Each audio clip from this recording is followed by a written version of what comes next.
하루하루 살아가는 게 은혜라는 생각이 듭니다. 오늘 아침에 참 여러 가지 경험을 하면서 정말 살아가는 것 자체가, 강단에 서는 것 자체가, 또 예배당에 오는 것 자체가 은혜라는 생각을 다시 한번 해보게 됐습니다. 사도신경으로 신앙 고백하시겠습니다.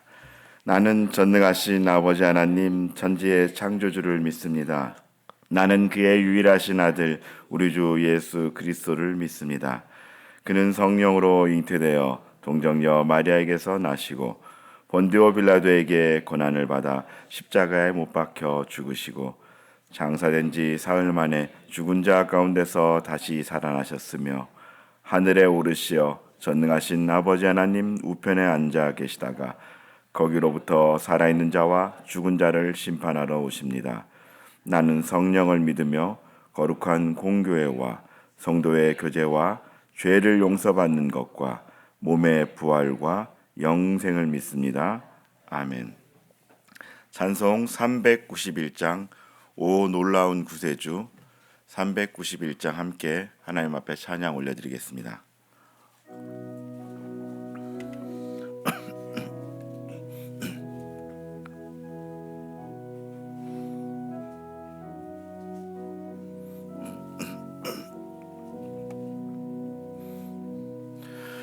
오 놀라운 구세주 예수 내 주 참 능력의 주시로다. 큰 바위 및 안전한 그곳으로 내 영혼을 숨기시네. 메마른 땅을 종일 걸어가도 나 피곤치 아니하며 저 위험한 곳 내가 이를 때면 큰 바위에 숨기시고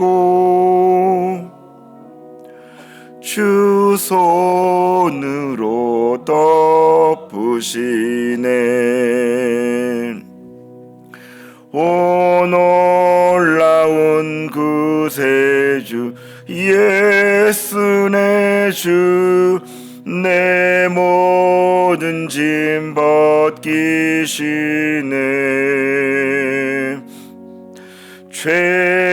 죄악에서 날 끌어 올리시며 또 나에게 힘 주시네.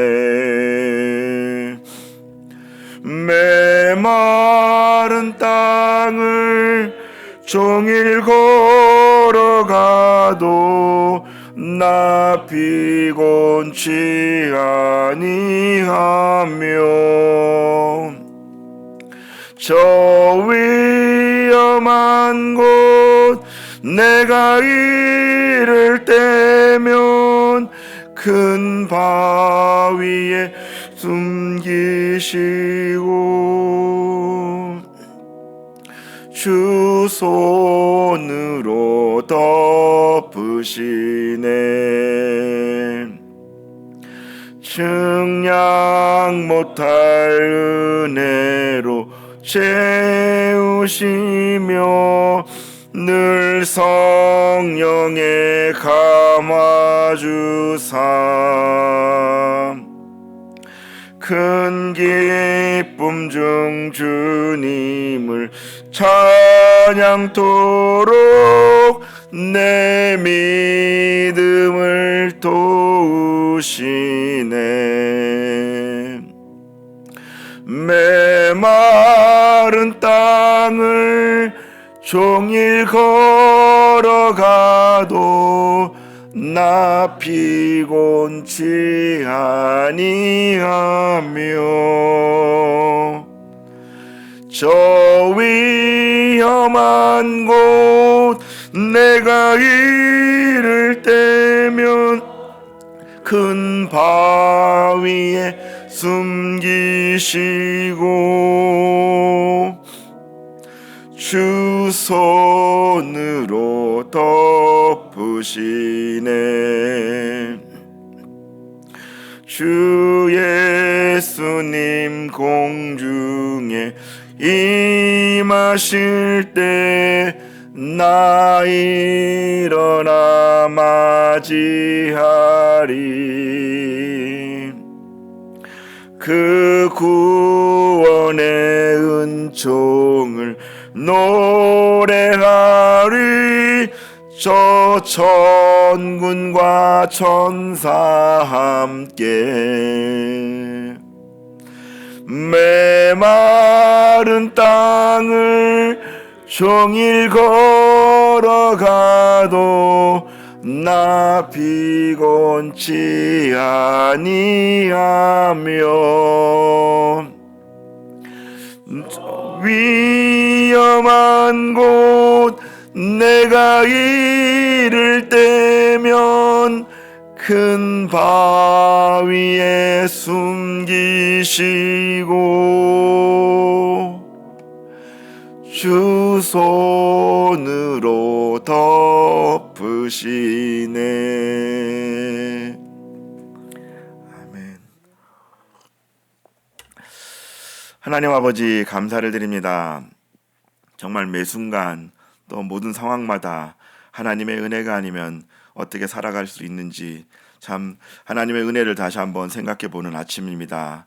하나님, 우리가 하나님 앞에 나올 때 은혜로 나온 것임을 믿고 또 하나님 앞에 모든 것을 내어놓고 모든 것을 맡기고 그렇게 살아가는 삶이 될 수 있도록 인도하여 주시옵소서. 어떤 문제에 생길 때마다 어떤 상황 가운데서도 또 크고 작은 모든 일들 가운데서도 내가 그것을 해결하는 것이 아니라 그리스도의 능력으로 해결하며 또 그리스도와 함께 살아가는 우리의 삶이 될 수 있도록 도와주시옵소서. 오늘도 말씀 앞에 섭니다. 주께서 늘 말씀하시고 그 말씀 앞에 내가 화답하고 응답하고 또 하나님 앞에 영광을 돌리는 복된 삶을 살아갈 수 있도록 인도하여 주시옵소서. 감사드리며 존귀하신 예수 그리스도 이름으로 기도드립니다. 아멘. 오늘 함께 나누시는 말씀은 시편 142편 말씀입니다.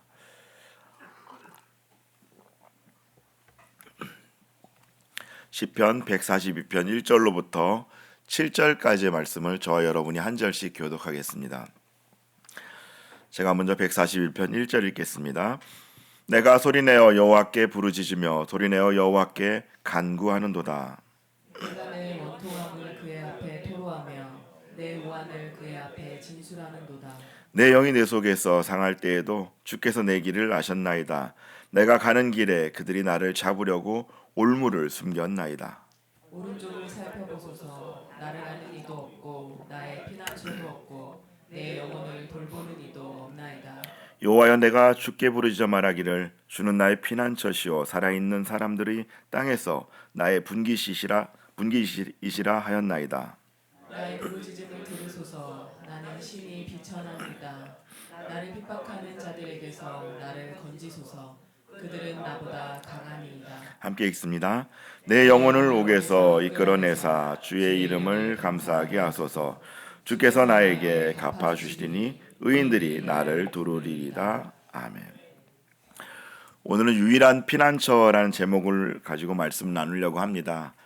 이 시편 142편을 들어가기 전에 이 시편의 배경을 잠시 살펴보고 들어갈 텐데요. 이 시편은 표제에 나와 있는 것처럼 마스길 시편입니다. 마스길 시편은 시편 150편 중에서 한 13개 정도 나오는데요. 지혜 시편, 교훈 시편이라는 뜻을 가지고 있습니다. 무엇이 지혜인지, 어떻게 해야 되는지에 대한 그런 지침서라고 말할 수가 있지요. 또 저작 시점은 우리가 여기서 보면 굴에 있을 때라는 이런 표현을 볼 때 다윗이 사울의 추격을 피해서 아둘람 굴이나 혹은 또 엔게디 굴에 있을 때였음을 유추해 볼 수가 있습니다. 당시에 그 사울의 질투와 또 시기로 인하여서 죽음의 그런 위험 앞에 다윗이 늘 놓여 있었죠. 그것은 노출되어 있었는데 그것을 피해서 정말 이 굴에 숨어서 자기 목숨을 연명하기 위해서 그렇게 있었던 그때였던 것이죠. 기름 부음을 받았음에도 불구하고 이제 왕이 될 것이라는 여러 가지 주변에 그런 상황들도 있었는데도 불구하고 그의 상황은 실제로는 그렇지가 않았습니다. 오히려 그것으로 인하여서 장인이었던 사울에 쫓기기도 하고요. 늘 이런 정적에 추격에 시달렸던 것을 보게 되는데요. 그런 어려움을 겪고 있으니 동굴에 숨어서 목숨을 이어가고 있는 그의 심정이 어땠을까 하는 생각을 해보게 됩니다. 우리야 그의 삶을 전반적으로 다 알고 있죠. 나중에 다윗이 어떻게 되고 어떻게 진행될 것인지 알고 있기 때문에 이것이 어쩌면 그렇게 와닿지가 않을지 모릅니다. 그런데 조금만 우리에게도 어려움이 생겨도 그 해답을 모르기 때문에 상당히 답답함을 느끼게 되는 것처럼 사실 내 목숨이 경각에 달려 이런 상태라면은 아마 그 상황은 굉장히 심각하지 않았을까. 다윗이 정말로 견디기 어렵지 않았을까 하는 그런 생각을 하게 됩니다. 정말로 암울했던 상황이죠. 미래가 보이지 않고 그것이 명확하지도 않았던 그런 상황이었습니다. 그런 암울한 상황이었기 때문에 다윗은 자신의 눈을 들어서 하늘에 계신 하나님을 바라보게 되는데요. 1절에 이제 1절 말씀입니다. 내가 소리내어 여호와께 부르짖으며 소리내어 여호와께 간구하는도다. 아멘. 그가 하나님께 소리를 내어 기도하고 있음을 보여주는데 좀 특이한 것은 한 절에 기도하다라는 의미의 표현이 두 가지가 등장을 합니다. 하나는 부르짖다라는 말 에즈아타하고 또 하나는 간구하다라는 에트하난이라는 말이 등장합니다. 똑같이 기도하라는 뜻을 갖고 있어 좀 다르게 표현은 했지만 왜 이렇게 같은 말을 반복하고 표현했을까요? 이것은 지금 다윗의 상태가 정말로 기도가 아니면 버틸 수 없는 상태임을 이야기를 해주고 있는 거예요. 한번 생각해봐도 기도밖에 답이 없고 또 다르게 생각해봐도 기도밖에 답이 없음을 이야기를 하고 있는 것이죠. 게다가 소리를 내었다는 표현이 더해진 것을 보여주는데요. 그의 상태가 얼마나 힘들었는지, 그래서 다윗이 얼마나 격정적으로 하나님께 기도하고 또 기도했는지 알 수가 있습니다. 그만큼 위기와 절망 가운데 있는 그의 기도가 간절하게 하나님께 올려지고 있다는 것이죠. 우리의 기도가 그래야 하죠. 위기 가운데 있을 때, 특별히 암울한 상황에 처해 있을 때, 또 무엇인가를 구하고자 할 때는 그 간절함이 있어야 합니다. 그리고 이 간절함은 온전히 하나님의 섭리를 인정하고 또 하나님을 신뢰하는 마음이 있을 때 드러나게 되죠. 뭔가 저 사람이 뭔가를 가지고 있다고 생각할 때 우리가 간절하게 요구를 하잖아요. 있을지 없을지 잘 모르거나 그럴 때는 그렇지 않습니다. 그런데 우리가 기도할 때 정말로 하나님이 계신지 안 계신지 아리송하고 내 기도를 들어주실 것인지 안 들어줄 것인지 그것도 잘 모르겠고 들어주시면 감사하고 아니면 말고 설마 이런 마음으로 기도하지는 않겠지만 왜 이런 말씀을 드리냐면 정말로 그 간절함이 그 안에 들어 있어야 한다는 것이죠. 그것이 크든 작든 마찬가지예요. 늘 하나님께 다가갈 때 그 간절함이라는 것은 진실함이거든요. 하나님께서 이 모든 것을 해결해 주시고 또 그것이 하나님으로 인해서 해결될 수 있다는 그 믿음이 있을 때 간절함이 더해지는 것이거든요. 내 마음의 중심에 하나님을 향한 그런 신뢰하는 마음이 적다고 한다면 적으면 적을수록 간절하게 기도하기란 어렵다는 것이죠. 그런 면에서 볼 때 다윗의 기도는 늘 하나님 앞에 간절했습니다. 기도에 있어서 진심이었다는 것이죠. 사무엘하 12장 16절 17절 말씀 제가 읽겠습니다. 다윗이 그 아이를 위하여 하나님께 간구하되 다윗이 금식하고 안에 들어가서 밤새도록 땅에 엎드렸으니 그 집에 늙은 자들이 그 곁에 서서 다윗을 땅에서 일으키려 하되 왕이 듣지 아니하고 그들과 더불어 먹지도 아니하더라. 이 밧세바와의 사이에서 태어난 아이가 아프게 되죠. 그때 아이가 병에 들자 다윗은 기도를 하게 됩니다. 근데 이때에도 다윗은 간절하게 기도해요. 이때는 이미 왕이었어요. 그럼에도 불구하고 간절하게 기도합니다. 들어주면 감사하고 아니면 할 수 없고 그런 마음이 아니죠. 사실 이 기도는 단순히 결과만 놓고 본다면은 하나님께서 들어주지 않았습니다. 다윗의 뜻을 들어주지 않았어요. 그렇지만 다윗은 하나님께 모든 것을 다 맡기는 심정으로 하나님의 섭리를 인정하는 마음으로 그 결과를 생각하지 않고 기도하는 거예요. 야, 요거 들어주실 것 같다라고 생각하는 것이 아니라 그것조차도 하나님께 맡기고 본인의 일은 뭐예요? 그냥 기도하는 거예요. 간구하는 것이죠. 하나님의 뜻이 무엇인지 구하는 것이죠.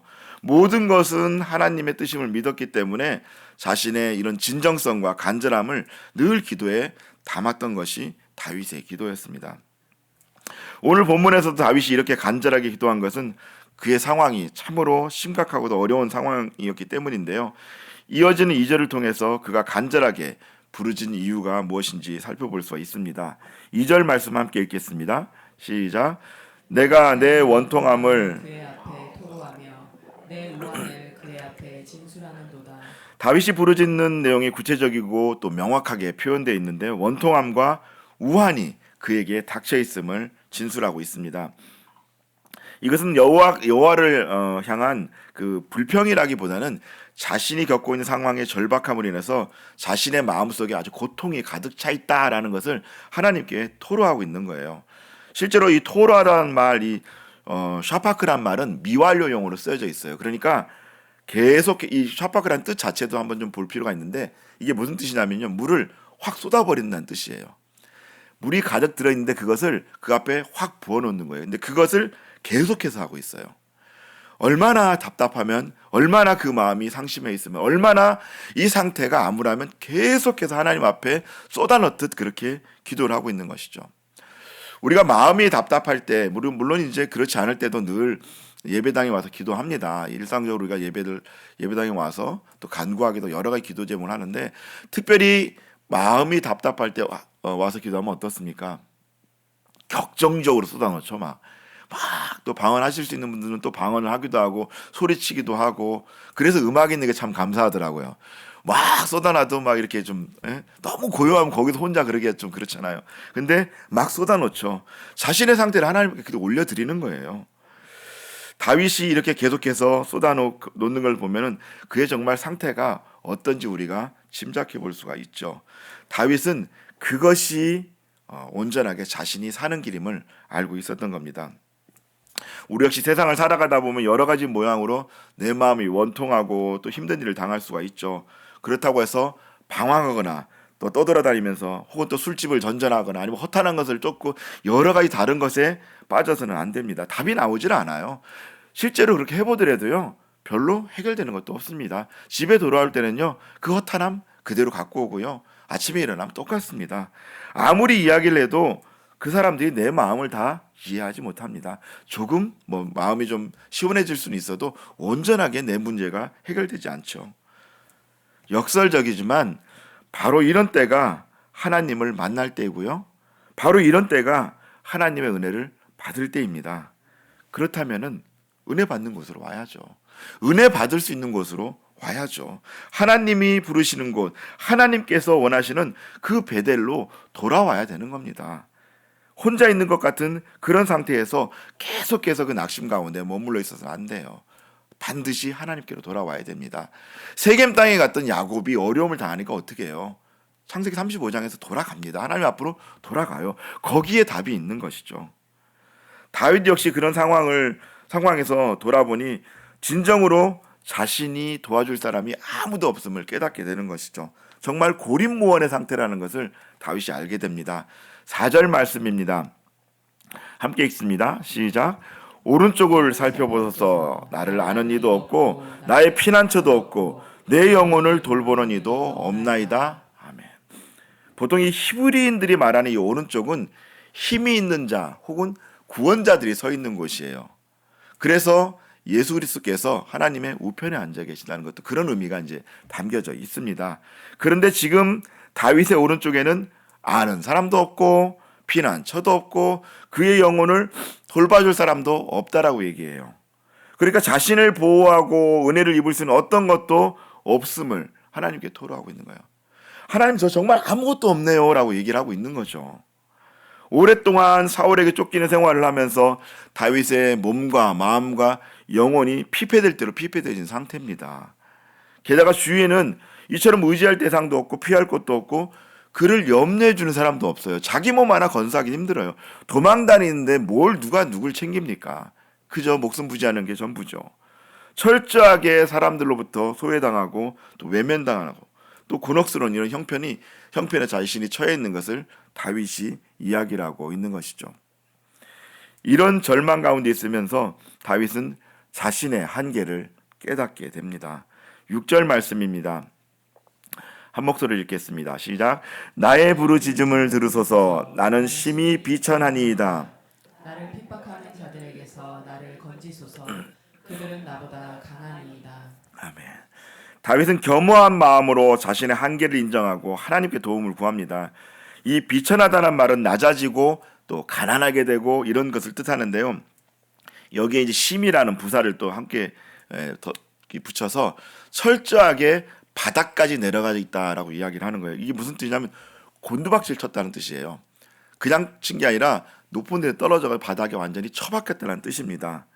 그런데 어떻게 해요? 다윗의 대적들은 여전히 막강합니다. 강해요. 사울이 현재 왕이고요. 군대도 있습니다. 무기도 있고 화력도 막강합니다. 그런 자들이 쫓아다녀요. 세상적으로 볼 때는 게임이 되지 않습니다. 이에 비해 다윗의 주변에는 어떤가요? 어려운 사람들 뿐이에요. 본인 몸 하나 건사하기 쉽지 않은데 어려운 사람들 뿐입니다. 다윗을 도와주기는커녕 오히려 다윗이 도움을 줘야 될 사람들만 가득한 거예요. 사무엘상을 보면요. 그의 주변 인물들에서 나옵니다. 사무엘상 22장 1절과 2절 말씀 제가 읽겠습니다.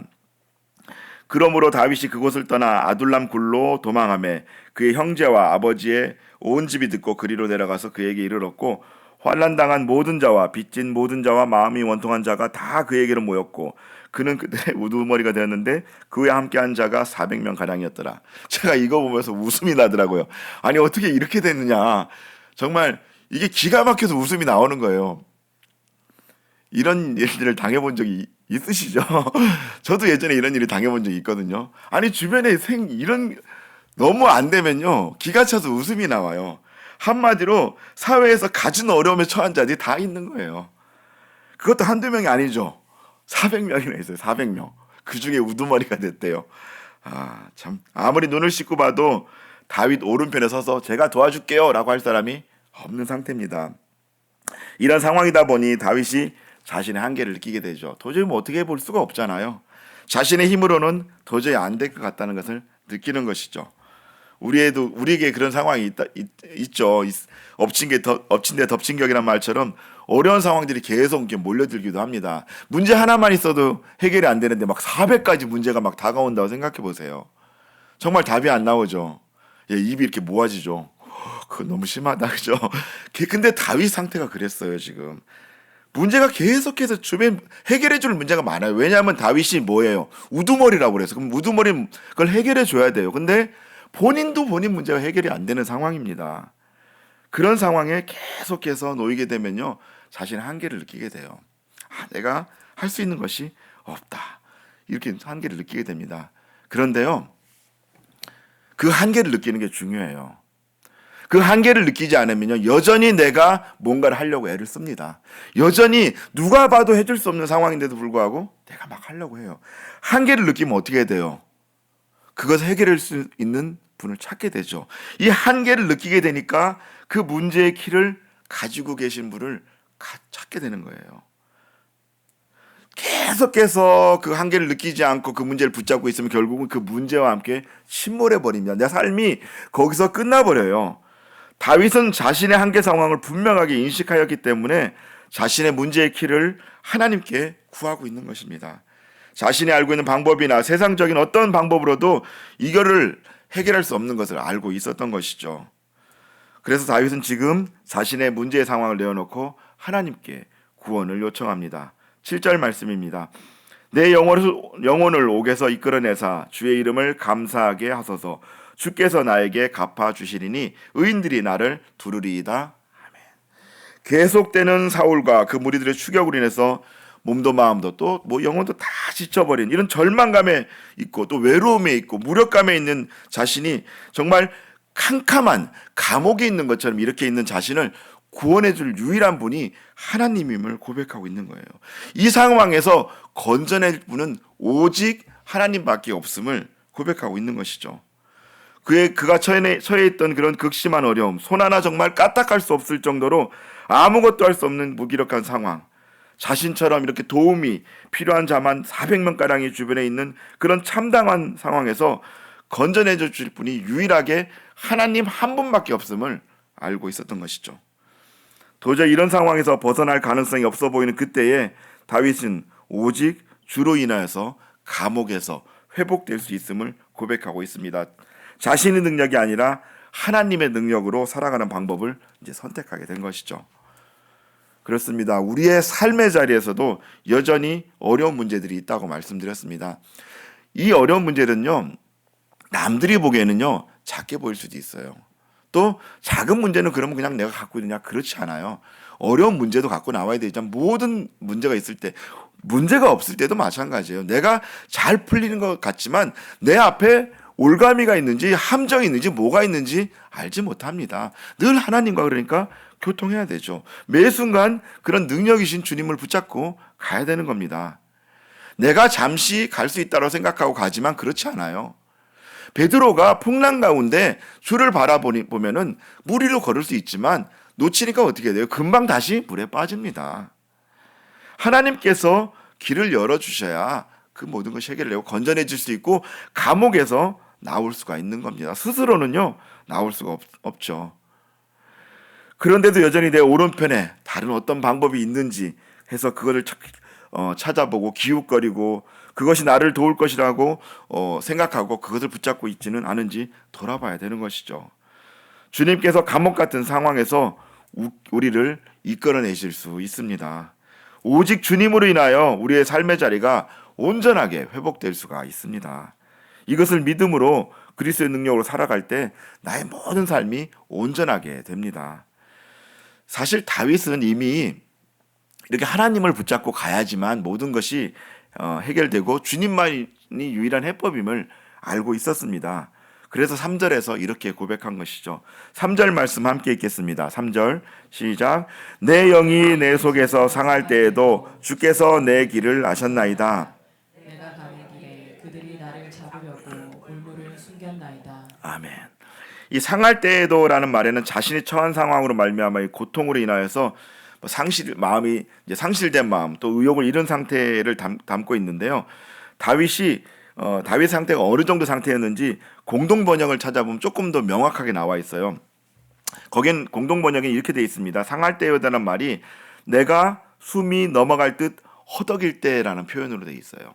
그러니까 자신의 영혼이 상할 정도로 고통을 받고 있을 때 이미 자신을 살피는 그 유일한 분이 하나님이심을 이미 알고 있었습니다. 그렇기 때문에 자신의 원통함이 어디에서 왔는지, 자신의 우환이 어디에서 비롯됐는지 주님께서 모두 다 알고 있다는 그런 믿음의 고백을 계속해서 하고 있는 것이죠. 그리고 이 시편의 표제에서 밝히는 것과 같이 정말 다윗이 굴에 있을 때 지어진 것이라면은 그 상태는 되게 암울한 상태이기 때문에 내가 무엇을 해야 될지 잘 몰라요. 어려운 가운데 빠지면요, 우리가 어떤 방법을 선택할지 잘 모릅니다. 당황해서요, 잘 몰라요. 그래서 늘 이렇게 어떤 어려운 상황에 빠지든지 아니면 어떤 긴급한 상황에서 당황하지 않는 것이 굉장히 중요합니다. 그렇지만 그게 쉽지 않아요. 쉽지 않습니다. 그렇기 때문에 이 상황 가운데서 다윗은 오로지 나에게 방법이 없음을 알고 하나님을 붙잡고자 했던 것이죠. 말씀을 맺으려고 합니다. 우리는 다윗의 시편을 묵상하면서 이 다윗의 고난만을 묵상해서는 안 되죠. 그렇다고 해서 다윗의 믿음의 고백과 다윗의 이 결단을 보면서 그런 선택을 그의 전유물로만 삼아서도 안 됩니다. 다윗의 하나님이 나의 하나님이고 다윗의 믿음의 고백이 나에게서도 고백되어져야 합니다. 오늘 본문은 어려움에 처해 있었던 믿음의 선배였던 다윗의 간증으로만 끝내서는 안 되는 것이죠. 그의 믿음의 고백과 결단이 우리의 신앙의 본이 되어야 됩니다. 그렇다면 어려운 상황일수록 문제를 껴안고 자기 연민으로 그렇게 살아가서는 안 되죠. 그 문제가 크든 작든 하나님께 그 문제를 가지고 나와야 됩니다. 어떻게 막연하게 지내다 보면 이게 해결되겠지, 또 여행적으로 어떻게 있다 보면 이게 되겠지, 당장은요 그게 지나간 것처럼 보이지만 그렇지 않습니다. 그 문제를 분명하게 해결하지 않으면요, 어느새 그 문제는 더 크게 돼서 다시 그 문제 앞에 내가 직면하게 됩니다. 이거 문제 옛날에 언제 본 것 같은데 하는 문제가요, 다시 내 앞에 있어요. 돌아보면 내가 예전에 해결하지 못하고 그냥 어떻게 대략 아니면 세상적인 방법으로 지나갔던 것들이요, 반드시 다시 내 앞에 옵니다. 물질 갖고 어려움을 당했던 분들은요, 그 문제가 내 앞에 다시 와요. 건강 갖고 아니면 나의 어떤 그 하나님의 주권을 인정하지 못하고 나의 기준 삼던 어떤 것들로 인해서 어려움이 당하잖아요. 그거 반드시 다시 돌아서 내 앞에 옵니다. 그 문제는 하나님 앞에서 해결해야 되는 것이죠. 어려움이 누구에게도 있다라고 말씀드렸습니다. 그렇다고 해서 계속해서 그 어려움 가운데 빠져 있어서는 안 됩니다. 이번 기회에 꼭 우리 주님을 붙잡으시길 원합니다. 그 능력의 주님을 붙잡아야 됩니다. 정말로 인생에 있어서 주님만이 나의 문제를 해결해 주시는 분임을 믿으시기를 원합니다. 그 주님을 붙잡아야 답이 나옵니다. 비록 지금의 삶이 고난 가운데 있을지라도 주님께서 유일한 피난처 되심을 진정으로 깨닫고 그런 주님을 누리는 모두가 되시기를 주님의 이름으로 축원드립니다. 하나님 아버지, 우리에게 여러 가지 문제가 있고 또 크고 작은 문제가 있을 때마다 또 혹은 문제가 없더라도 늘 주님 앞에 나와서 하나님께 은혜를 구하고 하나님께 길을 묻고 하나님과 함께 동행하는 우리의 삶이 될 수 있도록 인도하여 주시옵소서. 우리가 앞의 길이 어떤 길이 있는지 알지 못하기에 우리의 앞길을 우리가 예측할 수 없기에 늘 주님과 동행하는 삶을 살아가게 인도하여 주시옵소서. 혹여라도 하나님 어떤 문제로 인해서 어려움 당한 성도님들이 계십니까? 아버지 하나님, 그 문제를 혼자 붙들고 끙끙거리는 것이 아니라 하나님 앞에 해결될 때까지 그 문제를 쏟아놓고 또 쏟아놓으며 하나님의 은혜를 경험하는 그들이 될 수 있도록 인도하여 주시옵소서. 문제의 해결의 키를 하나님께서 갖고 계심을 믿고 나오는, 그리고 그러므로 말미암아 그 은혜를 누리는 우리의 삶이 될 수 있도록 도와주시옵소서. 그래서 아버지 하나님, 고난 가운데서라도 빛이신 예수 그리스도를, 그리고 유일한 피난처 되시는 예수 그리스도를 바라보고 나아가는 우리의 삶이 될 수 있도록 도와주시옵소서. 감사드리며 존귀하신 예수 그리스도 이름으로 기도드립니다. 아멘. 우리 삶의 문제를 놓고 또 오늘 말씀을 생각하며, 그리고 샘파 인카운트를 놓고 또 말씀 세미나에 가 계신 담임 목사님의 일정을 놓고 우리 주님 이름을 한번 부르고 또 기도하다가 자유롭게 돌아갑니다. 주여! 아버지 하나님, 감사를 드립니다. 하나님, 우리 안에 여전히 어려운 것들이 있고 우리가 해결할 수 없는 그런 문제들 가운데 우리가 있음을 고백합니다. 그럴지라도, 그런 가운데 있을지라도 아버지는 낙심하는 것이 아니라 하나님을 붙들고 나아갈 수 있는 우리가 삶이 될 수 있도록 도와주시옵소서. 다윗이 아둘람 굴에 있을 때, 또 엔게디 굴에 있을 때, 그 어려운 가운데 있을 때 오로지 문제의 해답이 하나님께 있음을 알고 붙들고 나갔던 것을 보게 됩니다. 하나님, 그런 하나님을 우리도 붙들게 하시고 그런 하나님을 만날 수 있도록 도와주시옵소서. 그가 소리내어 부르짖으며 소리내어 간구하며 그렇게 하나님께 그렇게 모든 것들을 하나님 앞에 쏟아놓은 것처럼 우리의 있는 기도 제목들을 하나님 앞에 내어놓고 나아가는 우리의 삶이 될 수 있도록 도와주시옵소서.